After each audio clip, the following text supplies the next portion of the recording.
இன்னொன்று inter continental ballistic missile அவங்க வச்சிருக்காங்க. அது எப்படின்னா இந்த ஊர்ல இருந்து நேரா அமெரிக்கா உள்ளேயே கொண்டு போய் அடிக்கிற மாதிரி ராக்கெட். அந்த ராக்கெட்ல நியூக்ளியர் வெப்பனை வச்சு அனுப்பலாங்கிற மாதிரி அவங்க டெஸ்ட் பண்ணி வச்சிருக்காங்க. இதுக்கு பெரிய சப்போர்ட் யாருன்னா ரஷ்யாவும் சைனாவும்.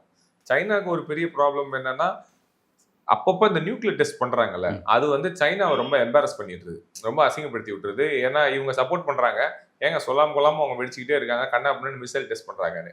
ரஷ்யாவுக்கும் கொரியாவுக்கும் ஒரு டீலிங் என்னன்னா, நான் ரொம்ப ஒற்றுமையாயிட்டாங்க. ஏன்னா உக்ரைன் வாருக்கு அப்புறம். ஏன்னா இப்போ உக்ரைன் வாருக்கு இந்த துப்பாக்கி குண்டு அப்புறம் ஷெல்ஸ் நிறைய வந்து ஆர்ம்ஸ் சப்போர்ட் வந்து கொரியா அனுப்புது. அதுக்கு ஃபுட்டும் ஆயிலும் அவங்க தராங்க. ஸோ இந்த டீலுக்குள்ள அவங்க ரொம்ப க்ளோஸா இருக்காங்க.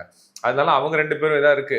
சைனாவும் வந்து எப்படின்னா ஓரளவுக்கு அங்க இருக்கட்டும். ஏன்னா அமெரிக்கா கிட்ட இருந்து ஒரு பஃபர் ஒன்று வேணும்ல. இப்ப நம்ம ஊர்ல இந்த டிபெட் வச்சிருக்காங்கல்ல, அந்த மாதிரி சும்மா ஒரு பஃபர் மாதிரி ஒன்று இருக்கட்டும். ஏன்னா நம்மளை சுத்தி நிறைய எதிரிகள் இருக்காங்க. அப்ப கொரியா அங்க இருக்கிறது நல்லதுன்னு அது நினைக்குது. ஸோ ஸ்ட்ராட்டஜிக்கா இவங்க 2 பேர் இருக்காங்க. இது என்ன பண்ணிருக்குன்னா உலகத்துல எந்த சாங்ஷன் போட்டிருக்காங்க, பொருளாதார தடைகள் 1000 இருக்கு. ஆனா எதையுமே அவங்க கண்டுக்கிறதே கிடையாது. ரஷ்யா அவங்களுக்கு அனுப்புது, இவங்க அனுப்புது. ஸோ இன்டர்நேஷனல் ஆர்டரும் போயிருச்சு.